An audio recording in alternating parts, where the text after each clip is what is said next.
Bismillahirrahmanirrahim.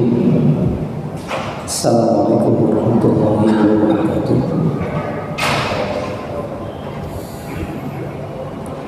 Innal hamdalillah nahmaduhu wa nasta'inuhu wa nastaghfiruh wa na'udzu billahi min shururi anfusina wa min sayyiati a'malina. Man yahdihillahu fala mudilla lahu wa may yudlil falan tajida lahu waliyyan mursyida. Asyhadu an la ilaha illallah wahdahu la syarika lah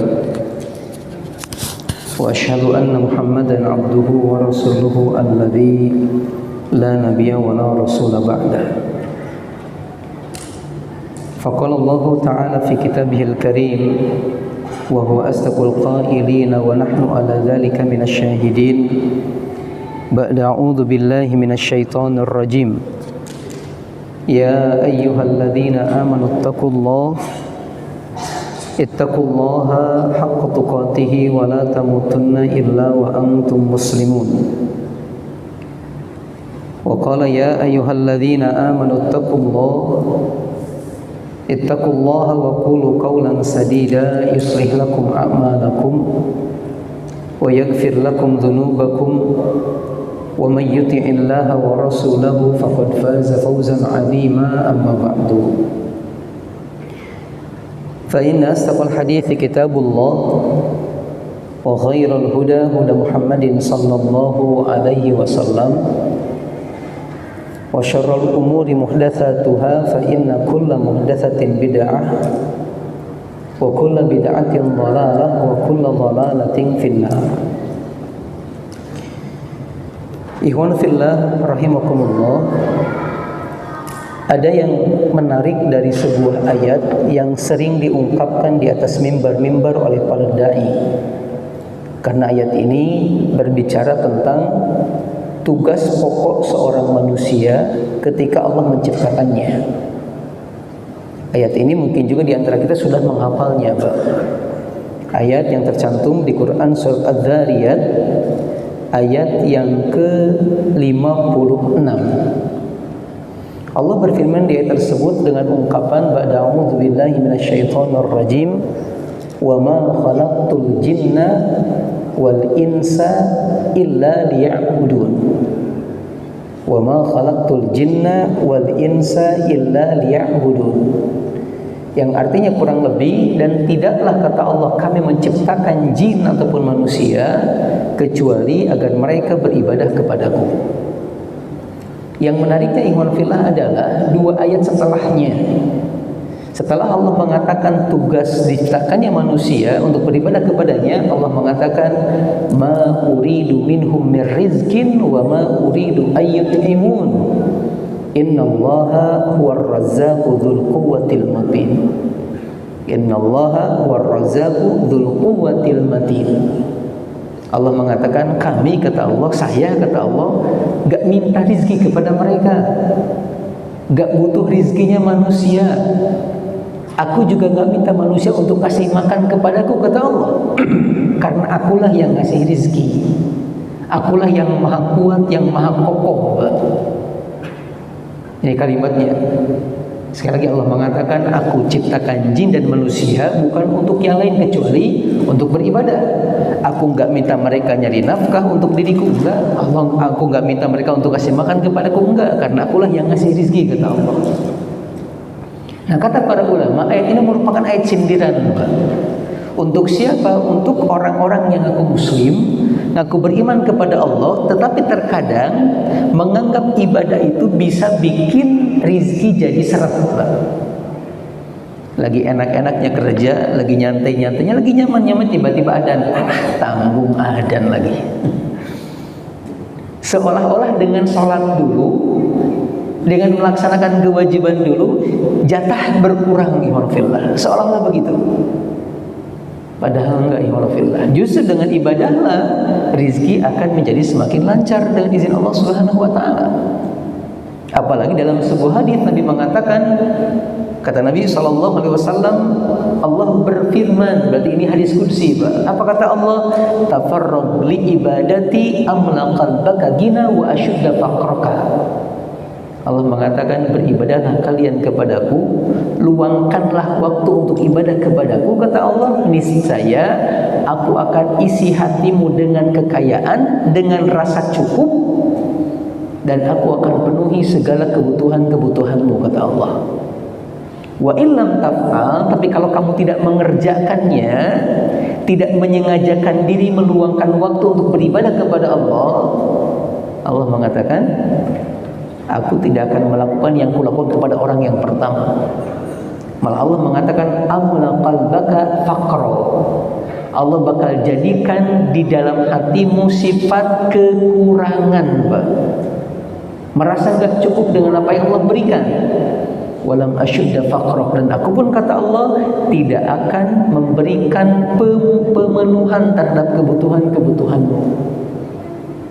Oleh karena itu, ikhwanullah, kita harus berupaya nih, betul-betul berupaya mengatur waktu bagaimana bukan cuma terisi dengan kegiatan-kegiatan duniawi, tapi juga terisi setiap agenda harian kita dengan kegiatan-kegiatan yang disebut dengan ibadah, terkhusus sholat yang 5 waktu ataupun hal-hal yang wajib lainnya.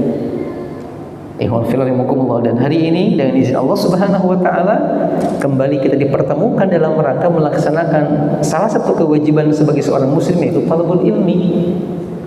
Kita berharap mudah-mudahan dengan ilmu yang akan kita pelajari, dengan ilmu yang akan kita kemudian kaji, Pak, bisa menambah keimanan dan ketakwaan kita kepada Allah Subhanahu wa taala. Kenapa kita berharap demikian, ikhwan fillah? Karena ternyata, Pak, ilmu itu ada kalanya bikin orang makin takwa, ada kalanya bikin orang makin kufur sama Allah. Saya kutip perkataan salah seorang ulama namanya Syakik bin Ibrahim Al-Balkhi.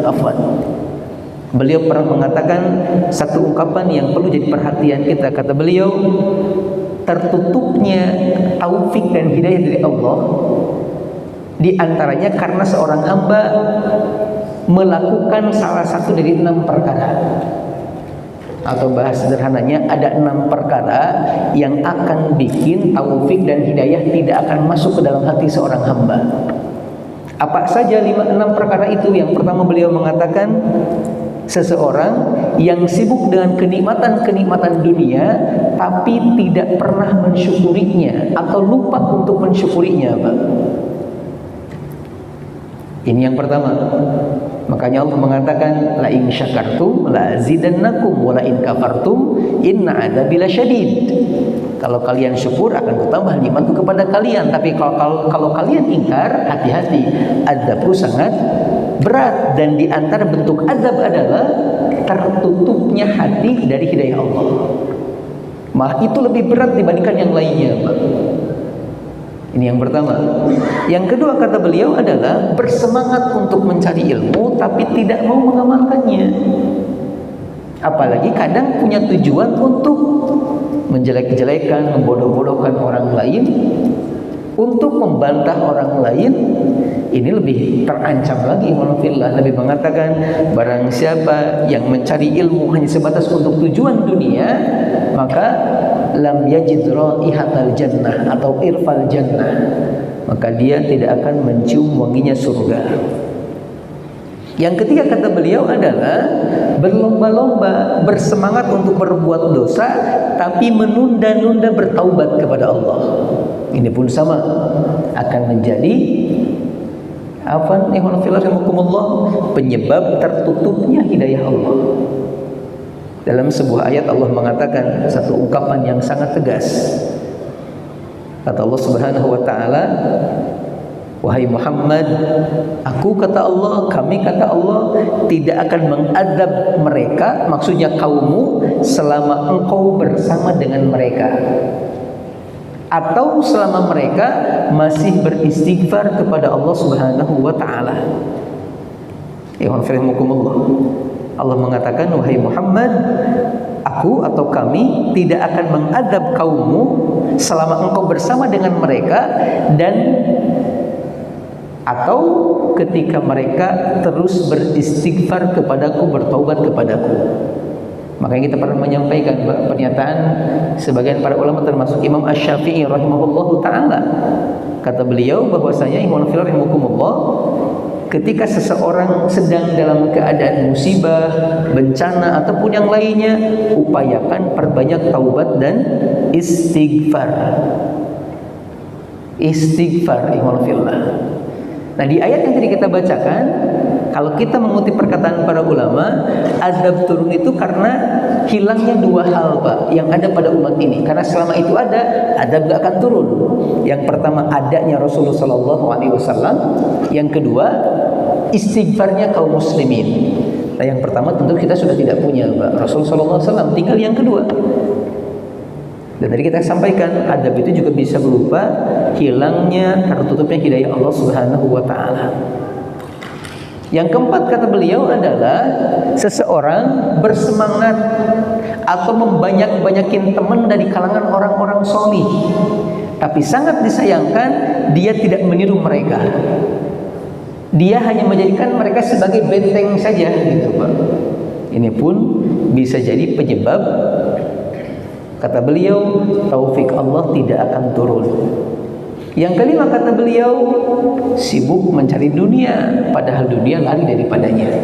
Dan yang terakhir kata beliau, tidak menyibukkan diri untuk akhirat, padahal akhirat bertambah hari makin mendekat dengan kita. Ini 6 perkara kata beliau yang bisa bikin hidayah itu tertutup, Pak, tertolak, Pak. Hati kita nggak bisa nampung. Nah, diantaranya ilmu yang semangat dipelajari, ilmu yang semangat untuk dikaji, tapi tidak semangat untuk diamalkan. Maka penting bagi kita, ya Allah, setiap mendapatkan ilmu, upayakan ketika ada kesempatan untuk melaksanakannya, mengamalkannya, maka amalkan dengan segera.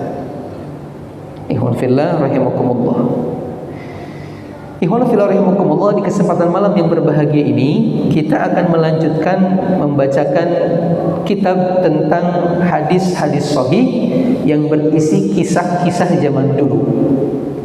Di pertemuan sebelumnya kita membahas selesai tentang Nabi Ibrahim alaihissalam, sampai ketika Nabi Ibrahim dapat hadiah dari seorang raja yang zalim, yaitu seorang budak perempuan bernama Sarah. Ikhwan fillah rahimakumullah. Hajar. Sarah istri pertamanya. Nah, kita masuk hari ini ikhwan fillah ke hadis yang selanjutnya tentang kisah Nabi Lut alaihi salam. Kisah Nabi Lut alaihi salam, seorang nabi yang sejaman dengan Nabi Ibrahim alaihi salam. Malah sebagian mengatakan Nabi Lut ini termasuk juga kerabatnya Nabi Ibrahim alaihissalam. Seorang nabi yang diutus oleh Allah Subhanahu wa taala ke sebuah kaum, Pak, yang keburukannya sampai Allah ulang-ulang dalam Al-Quran lebih dari 7-8 surat, Pak. Malah sebagian mengatakan ada kisah Nabi Lut itu di 10 surat dalam Al-Quran. Dan di 10 surat itu Allah menyebutkan tentang mereka dengan setidaknya 7 sifat keburukan nih, walfillah. Berarti ini kaum betul-betul bengal, Pak. Kaum betul-betul di luar apa ya? Di luar manusia biasa itu kemaksiatannya. Dan memang demikian.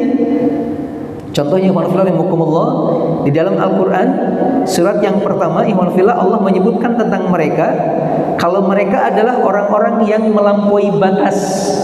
Di Quran surat Al-A'raf ayat 81 Allah mengatakan tentang mereka, innakum lata'tunar rijala syahwatan min dunin nisa bal antum qaumum musrifun.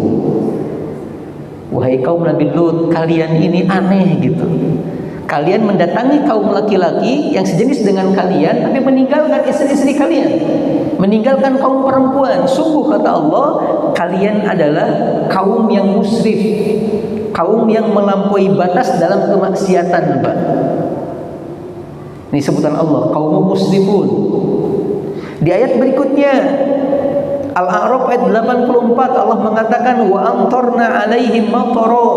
Fangdur kaifa kana 'aqibatul mujrimin. Kemudian kata Allah, kami turunkan mereka hujan, tapi bukan hujan air, hujan batu. Dihancurkan oleh Allah Subhanahu wa taala. Allah mengatakan fangdur kaifa kana akibatul mujrimin. Lihat kata Allah, bagaimana dampak buruk bagi orang-orang yang mujrim. Tadi musrif, sekarang mujrim, Pak. Orang yang melakukan kemungkaran, kemaksiatan. Ya Allah. Di ayat yang lain Allah mengatakan Al-Anbiya ayat 74. Allah mengatakan walutan atainahu hukman wa ilma wa najjaynahu minal qaryati allati kanat ta'malul khaba'ith innahum kanu qauma su'in fasiqin. Sungguh kata Allah, kami sudah berikan kepada Nabi Lut berupa hikmah dan ilmu. Berupa hikmah dan ilmu. Kemudian kata Allah, kami selamatkan Nabi Lut alaihi salam dari kota yang mengerjakan perbuatan keji. Innahum qauma su'in fasikin. Sungguh kata Allah, mereka ini adalah kaum yang buruk dan fasik. Kaum yang buruk dan fasik. Kata para ulama, di ayat ini Allah menyebutkan dua sifat sekaligus, kaum yang buruk dan kaum yang fasik. Tadi mujrim, kemudian musrif, sekarang fasik, kemudian su. Ini buruk juga semuanya. Di ayat yang lain juga Allah mengatakan ihwanafillah, a'innakum lata'tuna rijala syahwatan min dunin nisa bal antum qaumun tajhalun. Kalian, kata Nabi Lut alaihi salam, datang kepada laki-laki yang jenis dengan kalian, mengabaikan perempuan-perempuan di antara kalian. Sungguh kata Nabi Lut, kalian adalah umat yang bodoh, Pak. Tajhalun disebutnya. Udah ahli maksiat, bodoh lagi, Pak. Di ayat yang lain juga Allah mengatakan atatuna dhukranan minal alamin wa tadaruna ma khalaqalakum rabbukum min azwajikum bal antum qaumun adun. Sungguh kata Allah, kenapa kalian mendatangi jenis laki-laki di antara manusia dan kalian tinggalkan istri-istri yang sudah Allah ciptakan buat kalian? Bal antum qaumun adun. Sungguh kata Allah, kalian adalah orang-orang yang adun, melampaui batas. Kalimatnya adun hampir sama dengan musrif, Pak. Berikutnya juga Allah mengatakan di ayat yang lain, pernyataan Nabi Lut alaihi salam, beliau mengatakan qala rabbin surni 'alal qaumil mufsidin. Ya Allah, selamatkan aku dari orang-orang yang suka berbuat kerusakan ini, Pak. Disebut al-mufsidin. Tukang bikin keonaran, Pak. Bikin kerusakan, bukan cuman merusak ekosistem dan lain sebagainya, tapi juga merusak tatanan hidup manusia secara umum. Ini kaumnya Nabi Lut alaihi salam. Malah ada sebuah ayat, Pak, yang Masya Allah memberikan satu ungkapan tentang perbuatan mereka yang mungkin tidak dilakukan oleh orang-orang sebelumnya. Apa? Allah mengatakan a'innakum lata'tuna rijala wa taqta'una as-sabila wa ta'tuna fi nadikumul munkara. Surat Al-Ankabut ayat 29. Kata Nabi Lut, sungguh a'innakum lata'tuna rijal, kenapa sih kalian mendatangi laki-laki yang sejenis dengan kalian? Kemudian wataqta'una sabil, dan kalian suka memotong jalan. Memotong jalan maksudnya katanya menyamun, Pak, atau ngebegal bahasa kitanya. Ngebegal gitu, Pak. Udah berbuat yang kita sebut hari dengan homoseksual atau gay, Pak, ditambah dengan suka ngebegal, Pak. Malah dikatakan berikutnya wata'tuna fi nadikumul munkar. Dan kalian juga terkadang malah sering, Pak, mengerjakan kemunkaran di tempat-tempat pertemuan kalian. Jadi maksiat itu enggak sembunyi-sembunyi, Pak, kata para ulama mereka, tapi terang-terangan gitu. Terang-terangan. Ihwalfimukumullah. Makanya kemudian gara-gara perbuatan yang luar biasa ini, Allah timpakan kepada mereka adab yang tidak pernah Allah timpakan kepada umat sebelum mereka. Karena perbuatan mereka pun adalah kemaksiatan yang tidak pernah dilakukan oleh orang-orang sebelum mereka. Dengan cara apa? Nanti kita bacakan hadisnya, ikhwanillah. Ini kaum Nabi Lut alaihi salam. Dan ironisnya, kisah yang sudah jelas-jelas tegas dalam Al-Quran ini justru hari ini mulai merebak, terjadi kembali. Malah yang melakukannya bukan hanya orang-orang non-muslim, tapi orang-orang muslim, ikhwanillah. Nah, di Bandung ada komunitas gay muslim, Pak. Di Bandung. Dengan bangganya mereka mengatakan demikian. Malah ada seorang perempuan profesor di bidang keagamaan ngakunya, Pak. Dia menghalalkan perbuatan seperti ini. Ini lebih buruk daripada perlakuan zina itu sendiri, Pak. Ada kalanya perbuatan zina dilakukan dengan menyadari zina itu haram. Nah, ini menghalalkannya. Waliyadzubillah. Dengan alasan hak asasi manusia. Kita tegaskan dalam Islam ini haram, ikhwanillah. Menurut penelitian, Pak, Masya Allah, ini sangat buruk di Republika kalau tidak salah, Pak. Di tahun 2012, ikhwanillah, diperkirakan ada 1 juta jiwa bangsa Indonesia yang punya kelainan ini, Pak. 2012. Malah ada sebuah penelitian di tahun berikutnya ada 3 juta jiwa, Pak, yang tersebar di 28 provinsi. Malah ada kurang lebih menurut penelitian ada 119 komunitas gay, Pak, di Indonesia. Kebayang, Pak, 2-3 tahun ke depan anak-anak kita, ini 2012 yang lalu, Pak. Berarti kalau hari ini, na'udzubillah tsumma na'udzubillah. Na'udzubillah tsumma na'udzubillah, ikhwan fillah. Malah ada sebuah ungkapan yang menyebutkan penelitian, Pak, di Depok itu di tanggal 15 Februari tanggal 2020 ada sekitar 5.700 komunitas, Pak. 5.700 komunitas. Dari 222 orang yang terkena HIV, itu 140 orangnya adalah para homoseksual. Berarti betul-betul mengancam, Pak. Jadi jangan pernah merasa aman. Jangan pernah merasa aman, jangan pernah merasa aman. Di dunia, menurut informasi, ada satu ungkapan juga, Pak, tentang jumlah komunitas ini, Pak. Mana ya? Saya bacakan satu tulisan yang saya temukan, Pak, tentang komunitas ini. Sebentar. Oh, ini nih. Katanya sampai tahun ini udah lebih dari 30 negara yang menghalalkan pernikahan sejenis. 30 negara, Pak. Ada Argentina, Australia, Austria, Belgia, Brazil, Kanada, Inggris, Finlandia, Belanda, Skotlandia, sampai terakhir tahun 2019 negara Asia yaitu Taiwan meresmikan pernikahan ini, Pak. Makanya banyak kan orang-orang Indo yang pengen nikah legal ke sana dulu, Pak. Nikah di sana, balik udah jadi suami istri, katanya begitu. 30 negara, ikhwan fillah rahimakumullah. Nah, ada sebuah ungkapan yang menyebutkan bahwasanya, ikhwan fillah rahimakumullah, saya bacakan, naudzubillah tsumma naudzubillah, mana ya? Astagfirullahaladzim. Ini, Pak. Sebagian pengamat mengatakan bahwa belum ada yang bisa dirujuk untuk mengetahui jumlah LGBT di seluruh dunia. Namun ada yang mengatakan jumlahnya seluruh dunia ada 155 juta yang terlibat dalam hubungan seperti ini. 155 juta, Pak. Na'udzubillah tsumma na'udzubillah.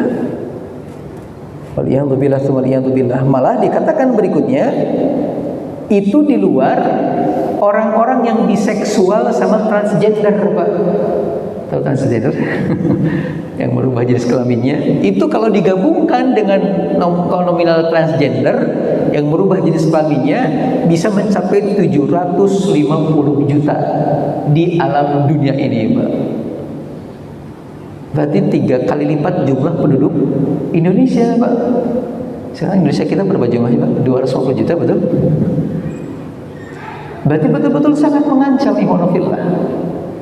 Karena ternyata betul memang ikhwanofillah, kelainan seperti ini akan menyebar, Pak. Karena dia merupakan penyakit waliyadzubillah tsumma waliyadzubillah. Malah katanya, Pak, di Amsterdam, di Belanda, Pak, itu ada satu hari yang disebut dengan Hari Raya Gay, Pak. Satu hari ngumpul semua dari dunia, langsung datang ke sana semua di Belanda. Na'udzubillah tsumma na'udzubillah. Allahul musta'an. Makanya perlu kita waspadai ikhwan fillah rahimakumullah. Malah di beberapa negara ada tempat-tempat yang memang itu komunitasnya mereka, Pak. Ini makin menunjukkan kita betul-betul perlu waspada, terutama ketika anak-anak kita yang kadang pengen belajar ke luar negeri. Hati-hati, jangan pernah merasa aman nih, ikhwanofillah. Cari tempat yang bukan cuma aman untuk fisik mereka, tapi juga hal-hal seperti ini.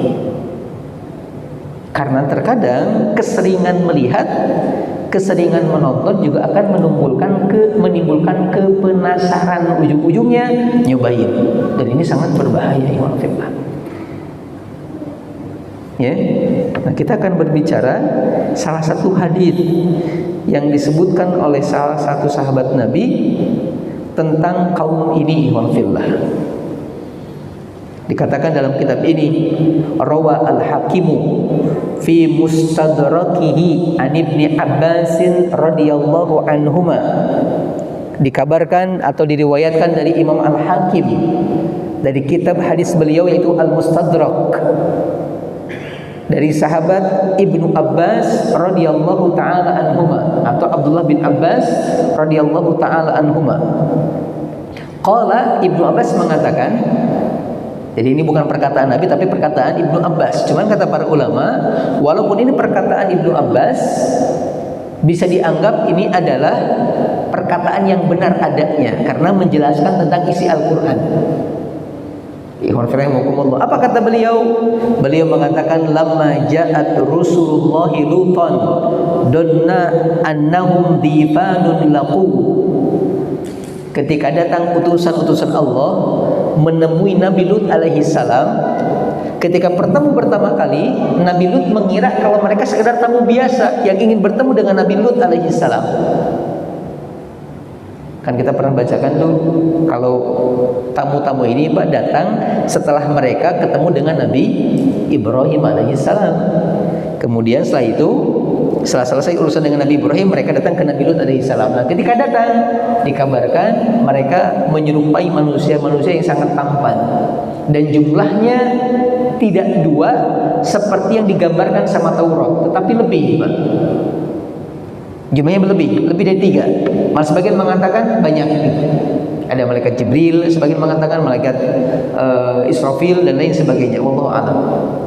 Intinya banyak, tidak 2. Karena di Al-Quran juga mengatakan Dhaifi Ibrahim al-mukramin, para tamu-tamu yang mulia, menggunakan jamak, tidak menggunakan 1 atau 2. Berikutnya kemudian fa'adnahum hatta aq'adahum qariban. Lalu Nabi Lut mempersilakan mereka masuk. Setelah masuk lalu mendudukkan mereka sehingga duduk yang berdekatan dengan Nabi Lut alaihi salam. Kemudian waja'a bi banatihi wa kunna thalathun. Setelah itu Nabi Lut alaihi salam mendatangkan anak-anaknya yang 3 orang dan semuanya perempuan. Kata Ibnu Abbas alaihi salam. Ibnu Abbas radhiyallahu taala anhuma. Kemudian fa'aqadahunna baina difanihi wa baina qaumihi. Setelah itu kemudian Nabi Lut alaihi salam mendudukkan ketiga putrinya antara tamunya dengan dirinya dan kaumnya. Di sini Nabi Lut Ibnu Abbas menghilangkan sebagian kisah, maksudnya ketika datang para tamu kemudian disuruh masuk, lagi ngobrol datanglah kaumnya Pak gitu. Minta agar menyerahkan tamunya ke mereka. Habis itu Nabi Lut memanggil anak-anaknya, kemudian disuruh duduk dan semuanya ngumpul. Kemudian berikutnya faja'a qaumuhu yahrabuna ilaihi falamma ra'ahum qala haula'i banati hunna atharu lakum fattaqullaha wa la tukhzuni fi dhaifi. Kemudian Nabi Lut mengatakan, nih anak-anakku saja, mereka lebih baik bagi kalian, lebih suci bagi kalian. Bertakwalah kalian kepada Allah dan jangan bikin sedih aku dengan mengganggu tamu-tamuku, kata Nabi Lut. Lalu mereka mengatakan, malana fi banatika min haqqin wa innaka la ta'lamu ma nurid. Kami itu gak punya hasad sama anak-anakmu wahai Lut, dan kau tahu itu. Yang kami inginkan adalah engkau juga tahu, maksudnya tamu-tamunya. Qala, setelah mendengar kalimat tersebut, Nabi Lut berkata kepada para tamunya, lau anna li bikum quwwatan au awi ila ruknin syadid. Sungguh wahai para tamuku, kalau aku punya kekuatan aku akan lindungi kalian, tapi aku ini gak punya kekuatan. Kata para ulama, Nabi Lut ini bukan berasal dari bangsa tersebut. Dia merupakan orang yang pindah Pak ke tempat itu untuk berdakwah. Maka beliau tidak punya pasukan, tidak punya dukungan, tidak punya keluarga yang bisa membela beliau, termasuk tamunya. Maka beliau mengatakan demikian. Kemudian faltafata ilaihi Jibril alaihi salam. Mendengar kalimat tersebut, Jibril menengok ke arah Nabi Lut. Kemudian beliau mengatakan, inna rusulu rabbika lan yasilu ilaik. Wahai Lut, tenang, tenang. Kami ini, kata malaikat Jibril, adalah utusan-utusan Allah. Dan mereka, kata malaikat Jibril, tidak akan pernah mampu mengganggumu, mencelakakanmu. Tenang, kami lindungi. Kemudian qala, Ibnu Abbas mengatakan, fatamasa ayunahum faraja'u wara'ahum yarkabu ba'duhum ba'dha. Malaikat Jibril mengepakkan sayapnya ke arah kaumnya Nabi Lut, dan tiba-tiba menjadi buta penglihatan mereka, menjadi gak bisa melihat mereka Pak, sehingga mereka saling beradu satu sama lain ketika jalan atau ketika mau pulang. Ada yang mengatakan maksud ditutup adalah memang betul-betul tutup Pak, gak bisa lihat, tiba-tiba gak bisa lagi jadi buta gitu. Ada yang mengatakan dihilangkan matanya, jadi mata tetap jadi kulit Pak, jadi kayak orang wajah gitu tapi cuman kulit aja gitu. Karena ada kalanya buta tapi matanya masih kelihatan. Nah ini enggak, ditutup. Ada yang mengatakan juga maksudnya adalah pas mereka sebagian mendekat ke rumah Nabi Lut, makin tidak bisa melihat isinya Nabi Lut, di mana tamu-tamunya gitu, sehingga mereka saling beradu satu sama lain. Kemudian berikutnya hatta kharaju ilal ladina bil bab, sampai mereka kemudian keluar semuanya menuju pintu. Faqalu, dalam keadaan buta mereka mengatakan, ji'nakum min inda asharon nas qad tamasa absarana fantalaqu yarkabu ba'dhum ba'dha.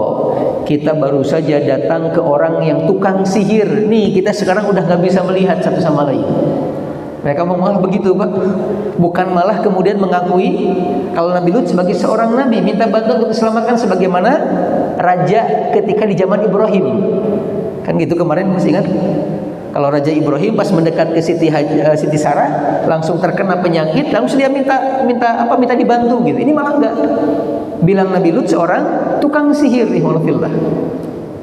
waliyadzubillah, sampai akhirnya kemudian mereka pun bertabrakan satu sama lain, dikatakan demikian. Wallahu a'lam bishawab. Mana dulu? Baik, silakan. Bismillahirrahmanirrahim. Wassalatu wassalamu ala Rasulillah. Asyhadu an la ilaha illallah wahdahu la syarikalah wa asyhadu anna Muhammadan abduhu wa rasuluhu alladzi la nabiyya wa la rasula ba'dah. Ikhwan fillah rahimakumullah, kita lanjutkan. Tadi kita menyampaikan Ketika datang utusan Allah Subhanahu wa taala ke Nabi Lut alaihi salam, Nabi Lut mengira mereka hanya tamu biasa yang ingin ketemu dengan beliau. Kemudian disuruh masuk ngobrol, tiba-tiba datang kaumnya. Sebagian mengatakan bahwasanya kedatangan kaumnya ini atas informasi dari istrinya Nabi Lut alaihi salam. Ikhwan rahimakumullah, yang mengabarkan kepada mereka kalau di rumah Nabi Lut ada tamu-tamu yang cakep. Nabi istrinya tidak melakukan perbuatan demikian, cuman sebagian mengatakan beliau merasa tidak nyaman hidup sendiri, Pak. Tidak ada teman gitu. Maka untuk agar punya teman, mereka diberikan semacam hal-hal seperti itu. Akhirnya mereka datang tuh, Pak. Ketika datang, Nabi Lut kemudian memberikan saran kepada mereka untuk tidak mendekat dan memohon kepada mereka. Ini anak-anakku saya, tapi mereka menolaknya. Sampai akhirnya Nabi Lut merasa khawatir, takut ada apa-apa dengan tamu-tamu beliau. Tapi kemudian tamu-tamu itu mengatakan tidak perlu takut dan khawatir karena kami adalah para utusan Allah. Sampai kemudian malaikat Jibril dikatakan mengepakkan sayapnya dan kaum Nabi Lut pun menjadi tidak bisa melihat. Sampai mereka bertabakan satu sama lain dan keluar dari rumah Nabi Lut. Sampai dikatakan berikutnya, ikhwan fillah, hatta dakhalu al-qaryata. Ketika mereka keluar terus jalan sampai mereka masuk ke kampung mereka, Pak. Lalu kemudian farufi'at fi ba'dil laili. Di malam hari Allah kemudian mengangkat kampung tersebut, Pak. Dalam sebuah riwayat, malaikat Jibril dengan sayapnya mengangkat kaum itu, Pak. Hatta kanat bainas sama'i wal ard, sampai kampung tersebut berada di antara langit dan bumi, di tengah-tengah gitu, Pak. Kayak ngapung, terambang gitu. Sampai dikatakan berikutnya, hatta innahum la yasma'una aswata tayr. Saking tingginya mereka bisa mendengar suara-suara burung dengan sangat jelas. Dengan sangat jelas burung yang berterbangan di atas. Kemudian fi jawis sama di langit gitu, Pak.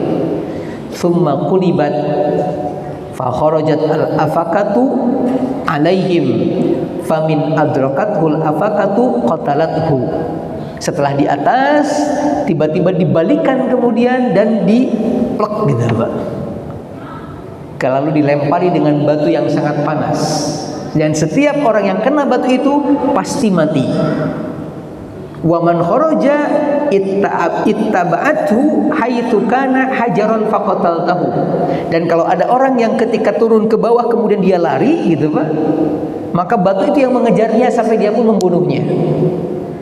Kata Ibnu Abbas radhiyallahu taala anhu.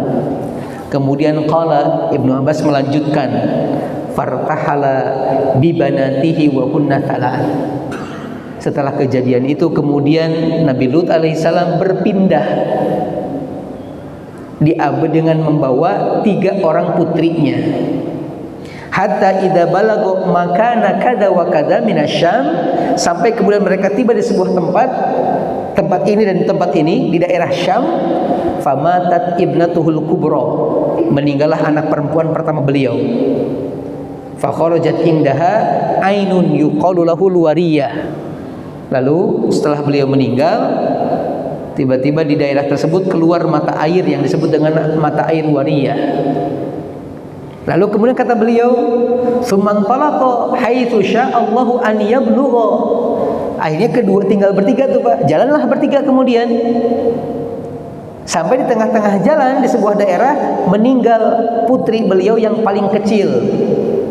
Famatat ingdaha fa kharajat ingdaha ainun yuqalu lahu ar-ra'ziyah. Setelah dikuburkan, tiba-tiba di daerah itu muncul mata air yang disebut dengan mata air Ra'ziyah. Fama baqiya minhunna illal wusta. Kemudian tinggallah Nabi Lut dengan putri yang tengahnya, Pak. Ini pernyataan Ibnu Abbas radhiyallahu taala anhu. Ikhwan fillah rahimakumullah. Dikatakan hadza hadisun sahihun ala syarti syaikhaini wa lam yukhrijahu wa wafaqahu adz-Dzahabi ala tashihihi. Hadis ini kata Imam Al-Hakim adalah hadis yang sahih. Karena kalau melihat syarat-syarat sahihnya itu sesuai dengan syaratnya Imam Bukhari dan Muslim, walaupun keduanya tidak mengeluarkan hadis ini. Dan pendapat beliau ini alhamdulillah disepakati oleh Imam Az-Zahabi rahimahullahu taala. Alhamdulillah mukumullah. Ini hadisnya bisa dipahami kan Pak? Jelas ya? Alurnya bisa dipahami ya? Kemudian alhamdulillah apa faidah yang bisa kita ambil dari hadis yang tadi kita sampaikan? Yang pertama adalah alhamdulillah sawwabal haditsu tahrifatit Taurat kama sawwabahul Quran. Di hadis ini Nabi SAW meluruskan kekeliruan-kekeliruan yang ada pada kitab Taurat pada hari ini. Alhamdulillah. Kekeliruan yang mana? Tadi kita sampaikan. Di Taurat disampaikan kalau Nabi Lut tamu-tamunya hanya 2 orang. Di sini enggak banyakan.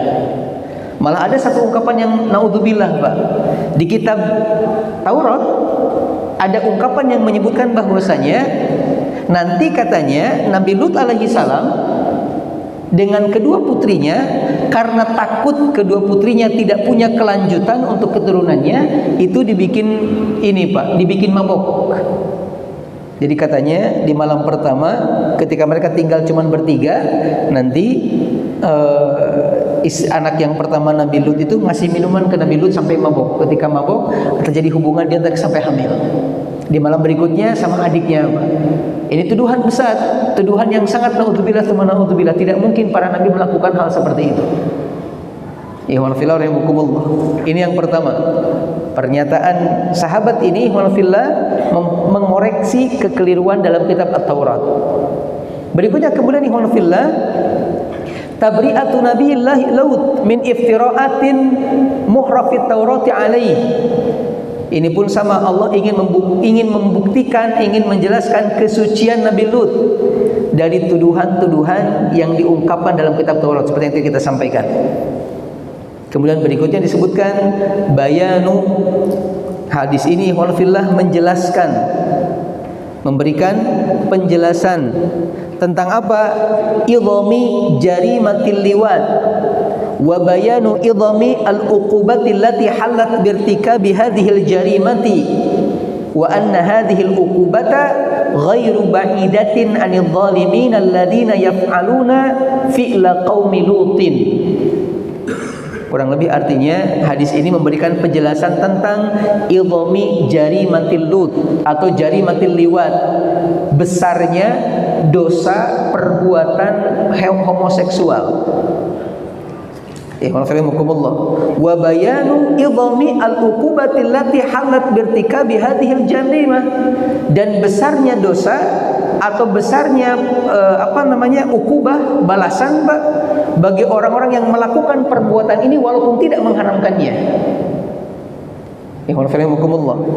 Kemudian wa anna hadhil uqubah ghairu ba'idatin 'anil zalimin alladziina yaf'aluna fi'la qaumi lut, dan hukuman ini walfillah akan kemungkinan terus menimpa kepada orang-orang yang melakukan perbuatan yang sama seperti yang dilakukan sama kaum Nabi Lut alaihi salam. Dan betul apa adabnya tadi Pak diangkat kemudian ditimpakan. Makanya nanti ada penjelasan sebagian para ulama tentang apa dalam Islam hukuman bagi orang-orang yang seperti ini ketika ketahuan mereka melakukannya Pak. Mudah-mudahan minggu depan kalau Allah panjangkan usia kita, insyaallah. Untuk malam ini mungkin cukup sampai di poin ini. Mudah-mudahan bermanfaat. Mohon maaf kalau banyak hal yang kurang berkenan. Usi nafsi wa iyyakum bitaqwallah faqad fazal muttaqun. Innallaha wa malaikatahu yusholluna 'alan nabi ya ayyuhalladzina amanu shallu 'alaihi wa sallimu taslima. Allahumma shalli wa sallim wa barik wa an'im wa zid 'ala nabiyyina Muhammadin wa 'ala alihi wa ashabihi wa man tabi'ahum bi ihsanin ila yaumiddin. Subhanakallahumma wa bihamdika asyhadu an la ilaha illa anta astaghfiruka wa atubu ilaik. Walhamdulillah. Wassalamualaikum warahmatullahi wabarakatuh.